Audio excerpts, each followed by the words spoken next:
नमस्कार साथियों, एक बार फिर से स्वागत है हमारा इस न्यू वीडियो सेशन में। तो आज भी हम लोग यहाँ पर बिहार एसएससी का जो है क्वेश्चन जीके जीएस का सोल्व करने वाले हैं और यहाँ पर आप लोग को कम समय में बहुत सारा जीके जीएस सीखने को मिल सकता है। इसलिए वीडियो को आप लोग कंटिन्यू रखिएगा, लास्ट तक देखिएगा, एक भी क्वेश्चन स्किप नहीं कीजिएगा क्योंकि सभी क्वेश्चन यहाँ पर इंपॉर्टेंट है। चलिए हम लोग बिना टाइम गवाए प्रश्न देखना स्टार्ट करते हैं। तो हमारा फर्स्ट क्वेश्चन यहाँ पर है, भारत सरकार द्वारा किस ग्रामीण आवास योजना को पुनर्संरचित करके प्रधानमंत्री ग्रामीण आवास योजना का गठन किया गया है। तो मतलब कौन से ग्रामीण आवास योजना को पुनर्संरचित करके प्रधानमंत्री ग्रामीण आवास योजना का गठन किया गया, ये बताना है। मतलब यहाँ पर बताना ये हम लोग कि किस योजना का नाम चेंज करके प्रधानमंत्री ग्रामीण आवास योजना रखा गया है। तो यहाँ पर देखिए चार ऑप्शन है, इसका जो राइट आंसर हो जाएगा वो हो जाएगा option number C, Indira Gandhi आवास योजना। तो इंदिरा गांधी आवास योजना को जो है नाम चेंज करके अब रख दिया, इसको प्रधानमंत्री ग्रामीण आवास योजना नाम रख दिया है। और आप लोग याद रखिएगा कि जो हमारा प्रधानमंत्री ग्रामीण आवास योजना का शुरुआत हुआ था वो इसका शुरुआत जो किया गया था वो 17 जून 2015 ईस्वी में किया गया था। तो कब किया गया था तो आप लोग याद रखिएगा, प्रधानमंत्री ग्रामीण आवास योजना का जो शुरुआत हुआ था वो हुआ था 17 जून 2015 ईस्वी को हुआ था।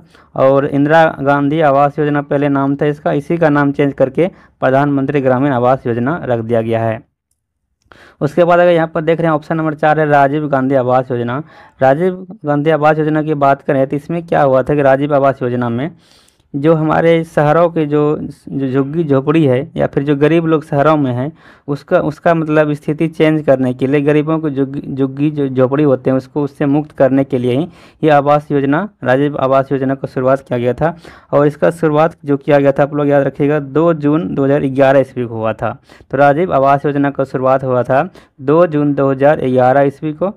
और जस्ट अब हम लोग अभी पढ़े कि प्रधानमंत्री ग्रामीण आवास योजना का जो गठन किया गया था वो 17 जून 2015 ईस्वी को किया गया है। और किसके स्थान पे किया गया था? ये किया गया है इंदिरा आवास योजना के स्थान पे।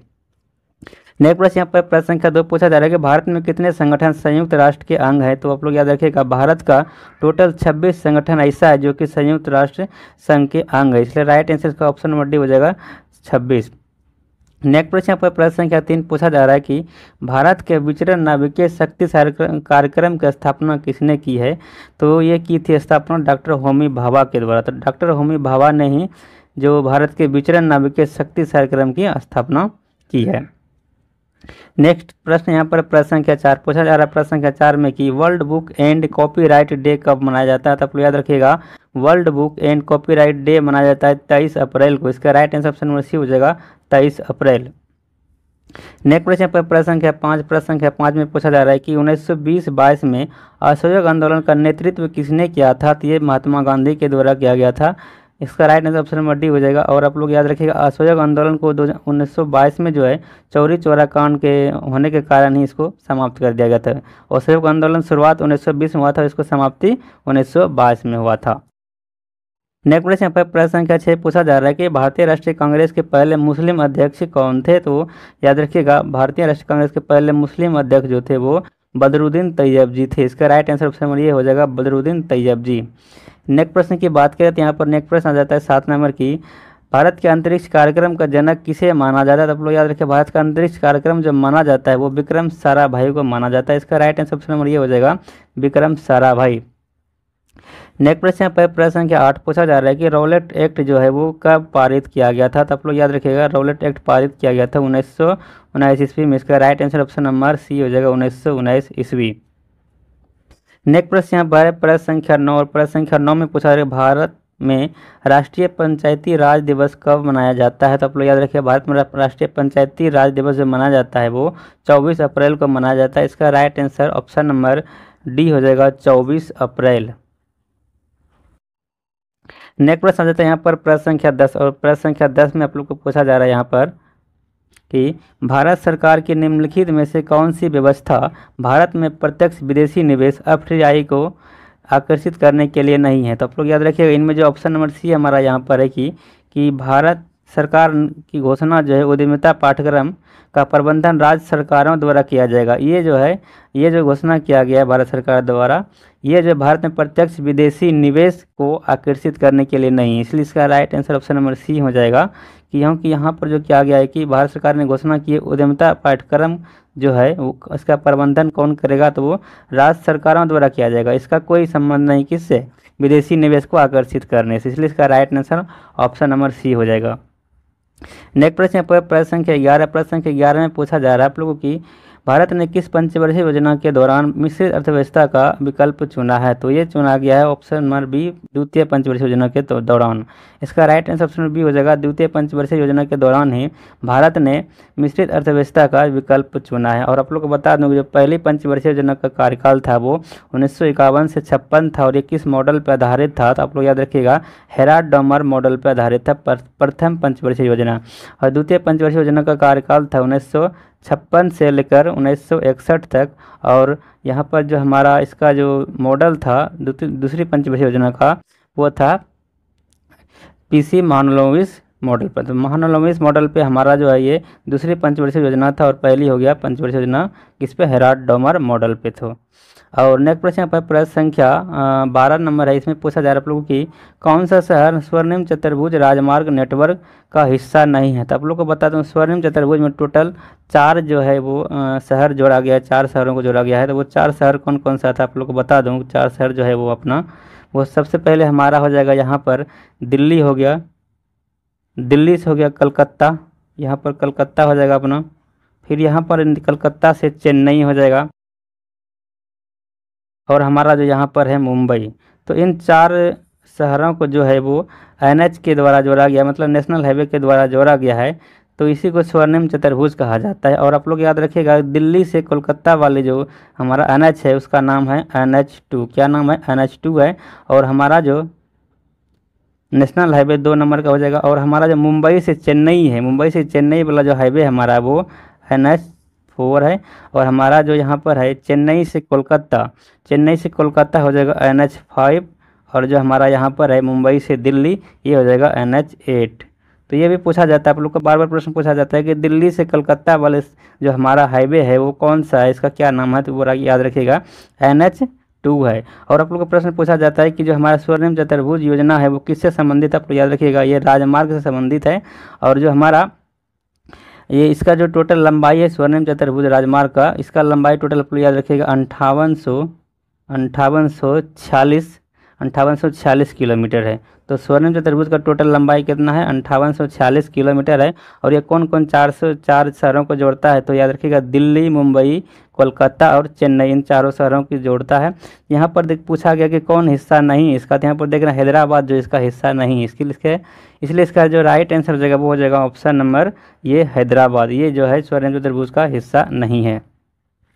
नेक्स्ट प्रश्न पर प्रश्न संख्या 13 पूछा जाएगा वे प्रसिद्ध भारतीय महिला वकील कौन है जिन्होंने भारतीय दंड संहिता IPC जिसको हम लोग बोलते हैं इंडियन पेनल कोड की धारा 377 के विरुद्ध कानूनी लड़ाई की नेतृत्व किया था। तो वो दोनों महिला जी थी वो थी, एक तो था मेनका गुरुस्वामी जी और एक था अरुंधति काटजू जी। इसका राइट आंसर ऑप्शन में जी हो जाएगा मेनका गुरुस्वामी और अरुंधति काटजू जी, 2 ऐसे भारतीय महिला है जो कि 377 धारा जो उसके विरुद्ध कानूनी कार्रवाई का जो लड़ाई नेतृत्व किया था इसने। नेक्स्ट प्रश्न पर प्रश्न संख्या 14 और इसमें पूछा जा रहा है प्रश्न संख्या 14 में कि दुनिया का सबसे व्यस्त समुद्री मार्ग कौन सा है, तो आप लोग याद रखिएगा दुनिया का सबसे व्यस्त समुद्री मार्ग जो है वो उत्तरी अटलांटिक समुद्री मार्ग है। इसका right answer option number D हो जाएगा उत्तरी अटलांटिक समुद्री मार्ग। नेक्स्ट प्रश्न पर प्रश्न संख्या 15 पूछा जा रहा है प्रश्न संख्या 15 में कि पर्यावरण और वन के संदर्भ में WCCB का पूर्ण रूप क्या है, तो याद रखिएगा WCCB का जो पूर्ण रूप है वो है world life crime control bureau. इसका राइट आंसर ऑप्शन नंबर ये हो जाएगा world life crime control bureau, ये WCCB का फुल रूप है। नेक्स्ट प्रश्न पर प्रश्न संख्या 16 और इसमें पूछा जा रहा है प्रश्न संख्या 16 में कि भारत सरकार ने किस भारतीय मसाले के लिए अमेरिकी पेटेंट को चुनौती दी और उन्हें रद्द करने के लिए मजबूर किया, तो वो हल्दी मसाला जो हमारा है इसी के लिए जो है भारतीय सरकार ने अमेरिकी पेटेंट को चुनौती दी और उसे रद्द करने के लिए मजबूर कर दिया। तो हल्दी इसका right answer option number D हो जाएगा। और आप लोग को बता दूं कि जो मसाला उत्पादन में विश्व में प्रथम स्थान वो भारत का ही है और दूसरा स्थान चीन का है। प्रश्न संख्या 17 पूछा जा रहा है कि भारत ने 2017 में विवादित डैश के संबंध में बीजिंग के खिलाफ विरोध के बाद पहले बेल्ट एंड रोड फोरम का बहिष्कार किया है। तो इस प्रश्न का जो राइट आंसर हो जाएगा वो हो जाएगा ऑप्शन नंबर ये, चीन पाकिस्तान आर्थिक गलियारा। तो पहला क्या कहते हैं, बेल्ट एंड रोड फोरम का बहिष्कार जो किया था भारत ने, वो कौन सा था, वो था चीन पाकिस्तान आर्थिक गलियारा। इसलिए इसका राइट आंसर ऑप्शन नंबर ये हो जाएगा, चीन पाकिस्तान आर्थिक गलियारा। नेक्स्ट प्रश्न पर प्रश्न संख्या 18 पूछा जा रहा है। प्रश्न संख्या 18 में कि केंद्र और राज्य सरकारों के द्वारा किस पंडाल विकास और प्रबंधन कार्यक्रम को लागू किया जा रहा है। तो इसका जो राइट आंसर है वो हो जाएगा ऑप्शन नंबर बी, हरियाली पंडाल विकास और प्रबंधन कार्यक्रम है, इसी को लागू किया जा रहा है केंद्र और राज्य सरकारों के द्वारा। इसका right answer option number B हो गया, हरियाली पंडाल विकास और प्रबंधन कार्यक्रम। नेक्स्ट प्रश्न पर प्रश्न संख्या 19 पूछा जा रहा है। प्रश्न संख्या 19 में कि द्वितीय विश्व युद्ध से प्रभावित देशों में बच्चों और माताओं को आपातकालीन भोजन और स्वास्थ्य देखभाल प्रदान करने के लिए संयुक्त राष्ट्र द्वारा कौन सी एजेंसी बनाई गई थी। यह एजेंसी बनाई गई थी यूनिसेफ। इसका राइट आंसर ऑप्शन नंबर ये हो जाएगा, यूनिसेफ। और आपको याद रखिएगा यूनिसेफ का जो मुख्यालय है वो कहाँ है, तो आप लोग याद रखिए न्यूयॉर्क में स्थित है। और इसका स्थापना जब 1946 ईस्वी में हुआ था, कब हुआ था, 1946 ईस्वी में। और इसका हेडक्वार्टर कहाँ है, तो न्यूयॉर्क में स्थित है। और यूनेस्को का जो हेडक्वार्टर आप लोग याद रखिएगा वो है कहाँ पर है, याद रखिएगा पेरिस में। IMF और जो हमारा विश्व बैंक है, दोनों का स्थापना ब्रेटन वुड्स सम्मेलन 1944 के तहत हुआ है। और इसका जो मुख्यालय है वो वाशिंगटन DC में है। और WHO जिसको हम लोग बोलते हैं वर्ल्ड हेल्थ ऑर्गेनाइजेशन, इसका जो मुख्यालय है वो जेनेवा में है। नेक्स्ट प्रश्न पर प्रश्न संख्या 20 इसमें पूछा जा रहा है आप लोग को कि खिलाफत आंदोलन का नेतृत्व किसने किया था। तो आप लोग याद रखिए खिलाफत आंदोलन का जो नेतृत्व किया था वो शौकत अली और मोहम्मद अली के द्वारा किया गया था। इसका राइट आंसर ऑप्शन नंबर ये हो जाएगा, शौकत अली और मोहम्मद अली। नेक्स्ट प्रश्न पर प्रश्न संख्या 21 पूछा जा रहा है आप लोग को। प्रश्न संख्या 21 में कि 1922 ईस्वी में गांधी जी द्वारा असहयोग आंदोलन स्थगित करने का मुख्य कारण क्या था। तो इसका जो मुख्य कारण था वो था उत्तर प्रदेश में गोरखपुर जो है वहाँ पर चौरी चौरा पुलिस स्टेशन में उग्र भीड़ द्वारा आग लगा दी गई थी। इसीलिए जो महात्मा गांधी के द्वारा असहयोग आंदोलन जो स्थगित कर दिया गया। इसलिए राइट आंसर ऑप्शन नंबर ये हो जाएगा कि उत्तर प्रदेश का गोरखपुर जो जिला है वहाँ पर चौरी चौरा स्टेशन में जो है क्या किया गया, उग्र भीड़ के द्वारा आग लगा दिया गया था, जिसमें कि लगभग कितना पुलिसकर्मियों को, लगभग 22 की कितना पुलिसकर्मी था जिसका कि वहीं पर मौत हो गया था। इसी कारण महात्मा गांधी को क्या किया था, असहयोग आंदोलन जो है वो समाप्त या फिर स्थगित करना पड़ा था। नेक्स्ट प्रश्न पर प्रश्न संख्या 22 है। इसमें पूछा जा रहा है प्रश्न संख्या 22 में कि निम्नलिखित में से कौन सा सार्वजनिक क्षेत्र उपक्रम PSU का एक महारत्न है। तो PSU का एक महारत्न है भेल। इसका right answer option number D हो जाएगा, भेल। नेक्स्ट प्रश्न पर प्रश्न संख्या 23 पूछा जा रहा है। प्रश्न संख्या 23 में कि निम्नलिखित में से कौन से राज्य पाकिस्तान की सीमा से सटे हुए हैं। तो कौन कौन से राज्य जो पाकिस्तान की सीमा से सटे हुए हैं, तो ये हमारा जो गुजरात, पंजाब और राजस्थान है, ये तीनों राज्य जो हमारा वो पाकिस्तान से सीमा से सटे हैं। लेकिन हरियाणा जो हमारा पाकिस्तान की सीमा से सटे हुए नहीं है। इसका राइट आंसर ऑप्शन में बी हो जाएगा, ABC तीनों। तो यहाँ पर हमारा 23 नंबर तक प्रश्न कवर हो गया है। नेक्स्ट प्रश्न हम लोग देखेंगे। तो नेक्स्ट प्रश्न आ जाता है प्रश्न संख्या 24 नंबर प्रश्न। और प्रश्न संख्या 24 में देखिए यहाँ पर क्या पूछा जा रहा है। प्रश्न संख्या 24 में पूछा जा रहा है कि संघ के मित्र परिषद में कितने मंत्री शामिल किए जा सकते हैं। तो आप याद रखिए संघ के मंत्री परिषद में टोटल जो मंत्री शामिल किए जा सकते हैं वो जो लोकसभा के कुल सदस्यों का कितना होना चाहिए, 15% होना चाहिए। लोकसभा के कुल सदस्यों का 15% मंत्री ही संघ के मंत्री परिषद में शामिल किए जा सकते हैं। इसके लिए इसका राइट आंसर ऑप्शन में बी हो जाएगा। नेक्स्ट प्रश्न पर प्रश्न संख्या 25 पूछा जा रहा है कि भारत के समुद्री मार्ग की पहली बार खोज किसने की थी। तो आप लोग भारत की जो समुद्री मार्ग है उसकी पहली बार खोज की गई थी पुर्तगालियों ने। इसका राइट आंसर ऑप्शन में ये हो जाएगा, पुर्तगाली ने। नेक्स्ट प्रश्न पर प्रश्न संख्या 26 और इसमें पूछा जा रहा है प्रश्न संख्या 26 में कि पाखल वन्यजीव अभ्यारण्य जो वो कहाँ स्थित है। तो आप लोग याद रखिए पाखल वन्यजीव अभ्यारण्य जो स्थित है वो वारंगल में स्थित है। और वारंगल कहाँ स्थित, आप लोग याद रखिए वारंगल तेलंगाना में स्थित है। इसका राइट आंसर ऑप्शन में ये हो जाएगा, वारंगल तेलंगाना में पाखल वन्यजीव अभ्यारण्य जो है वो स्थित है। नेक्स्ट प्रश्न पर प्रश्न संख्या 27 पूछा जा रहा है कि भूगोल का जनक किसे माना जाता है। तो भूगोल का जनक आप लोग याद रखिएगा इरेटोथेनस है। इरेटोथेनस है, इरेटोस्थेनिस, वो क्या है कि भूगोल का जनक माना जाता है। इसका राइट आंसर जो हो जाएगा ऑप्शन नंबर सी हो जाएगा इसका राइट आंसर। नेक्स्ट प्रश्न पर प्रश्न संख्या 28 पूछा जा रहा है कि येलो वेस्ट विरोध किस देश से संबंधित है। आप लोग याद रखिएगा येलो वेस्ट जो विरोध है वो संबंधित है फ्रांस राज्य से। इसका right answer option number D हो जाएगा फ्रांस। नेक्स्ट प्रश्न पर प्रश्न संख्या 29 पूछा जा रहा है प्रश्न संख्या 29 में कि भारत के खिलाफत आंदोलन के बारे में क्या सही है, तो इसमें क्या सही है बताना है। तो हमारा ऑप्शन नंबर ये भारत में मुगली शाही परिवार को पुनः बहाल करने के लिए एक आंदोलन था, तो ये गलत है। यह पाकिस्तान की मांग का एक आंदोलन था, ये भी गलत है। और यहाँ पर ऑप्शन नंबर सी है कि यह जलियांवाला बाग नरसंहार के खिलाफ आंदोलन था, ये भी गलत है। जो हमारा यहाँ पर ऑप्शन नंबर 4 है कि यह तुर्की सुल्तान के समर्थन में एक आंदोलन था, ये इसका राइट आंसर हो जाएगा ऑप्शन नंबर डी। तो तुर्की सुल्तान के समर्थन में एक आंदोलन किया गया था, कौन सा आंदोलन था, वो खिलाफत आंदोलन था। और ये कब स्टार्ट हुआ था इसको आप कमेंट के माध्यम से बताइएगा। नेक्स्ट प्रश्न प्रश्न संख्या 30 और इसमें पूछा जा रहा है प्रश्न संख्या 30 में कि राज्यसभा के पहले सभापति कौन थे। तो आप लोग बता दूं कि राज्यसभा के जो सभापति होते हैं वो कौन होते हैं, तो वो उपराष्ट्रपति होते हैं। और आप लोग बताया कि भारत के प्रथम उपराष्ट्रपति कौन थे, तो वो डॉक्टर सर्वपल्ली राधाकृष्णन जी थे। और आप लोग को जस्ट बता दूं कि जो 5 सितंबर आने वाला इसी दिन जो शिक्षक दिवस मनाया जाएगा वो सर्वपल्ली राधाकृष्णन की याद में ही मनाया जाता है, इसलिए इसका राइट आंसर ऑप्शन बी हो जाएगा। डॉक्टर सर्वपल्ली राधाकृष्णन जो वो राज्यसभा के पहले सभापति थे। नेक्स्ट प्रश्न पर प्रश्न संख्या 31 है। इसमें पूछा जा रहा है कि नोबेल पुरस्कार देने वाली संस्था स्वीडिश अकादमी किस क्षेत्र से संबंधित है। तो आप लोग याद रखिए स्वीडिश अकादमी जो है वो साहित्य के क्षेत्र से संबंधित, इसका right answer option number C हो जाएगा साहित्य। और आप लोग को बता दूं कि जो स्वीडन है, स्वीडन के स्टॉकहोम में टोटल 5 प्रकार के नोबेल पुरस्कार दिया जाता है।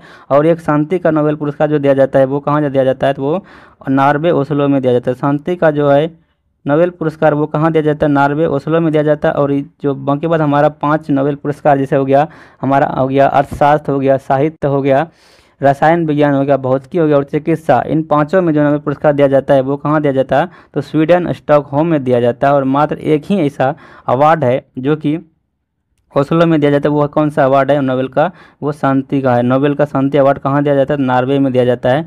और आप लोग बता दूं कि 1901 ईस्वी में ये सभी जो है अवार्ड देना स्टार्ट हुआ था 1901 ईस्वी में। लेकिन एक अवार्ड है जो हमारा कि अर्थशास्त्र का नोबेल पुरस्कार है वो बाद में स्टार्ट हुआ था, मतलब 1968 में स्टार्ट हुआ था। कौन सा, तो आप लोग याद रखिएगा अर्थशास्त्र का जो नोबेल पुरस्कार है वो 1968 ईस्वी में हुआ था, अर्थात और सबसे बाद में हुआ था। और सभी जो 1901 ईस्वी में ही शुरू हो गया था। नेक्स्ट प्रश्न पर प्रश्न संख्या 32 और इसमें पूछा जा रहा है प्रश्न संख्या 32 में कि हरियाणा में भारत सरकार द्वारा किस स्थान पर नाभिकीय विद्युत संयंत्र लगाया जा रहा है। आप लोग याद रखिएगा जो हरियाणा का गोरखपुर जो हमारा यहाँ पर एक गांव है गोरखपुर, और ये किस जिला में स्थित है, तो ये गोरखपुर जो फतेहाबाद जिला में स्थित एक गाँव है, वहीं पर जो नाभिकीय विद्युत संयंत्र लगाया जा रहा है। इसका राइट आंसर ऑप्शन बी हो जाएगा गोरखपुर। नेक्स्ट प्रश्न पर प्रश्न संख्या 33 पूछा जा रहा है प्रश्न संख्या 33 में कि निम्नलिखित में से कौन चंद्रगुप्त द्वितीय के 9 रत्नों में से एक है। तो आप लोग याद रखें बराहमिहिर जो है वो चंद्रगुप्त जो द्वितीय है उसके 9 रत्नों में से एक है। तो और आप लोग याद रखिएगा कि जो 9 रत्न और किसके दरबार में था, ये बताइएगा आप लोग कमेंट के माध्यम से। एक तो यहाँ पर चंद्रगुप्त द्वितीय के जो दरबार में 9 रत्न थे, और एक किसके कौन शासक था जिसके दरबार में 9 रत्न पाए जाते थे। और आप लोग को बता दूँ अष्टप्रधान जो था वो किसके दरबार में था, तो बता दूँ अष्टप्रधान शिवाजी के कार्यकाल में था। और जो हमारा अष्टदिग्गज था, अष्टदिग्गज वो कृष्णदेव राय के दरबार में थे। और आप लोग को जस्ट पूछा है नवरत्न जो है वो किस राजा के दरबार में थे, वो बताना है। नेक्स्ट प्रश्न पर प्रश्न संख्या 34 पूछा जा रहा है कि भारतमाला परियोजना किससे संबंधित है। तो भारतमाला परियोजना जो संबंधित है वो राजमार्गों से संबंधित है। इसका राइट आंसर ऑप्शन बी हो जाएगा राजमार्ग। नेक्स्ट प्रश्न पर प्रश्न संख्या 35 से पूछा जा रहा है प्रश्न संख्या 35 में कि भारत के प्रथम रेलवे यूनिवर्सिटी कहाँ स्थित है। आप लोग याद रखें भारत का प्रथम जो रेलवे यूनिवर्सिटी स्थित है वो स्थित है बड़ोदरा गुजरात में। इसका राइट आंसर ऑप्शन सी हो जाएगा बड़ोदरा गुजरात। नेक्स्ट प्रश्न आ जाता है प्रश्न संख्या 36 पूछा जा रहा है कि अंतर सरकारी संधि आधारित संगठन कौन सा है जिसका मुख्यालय भारत में स्थित है।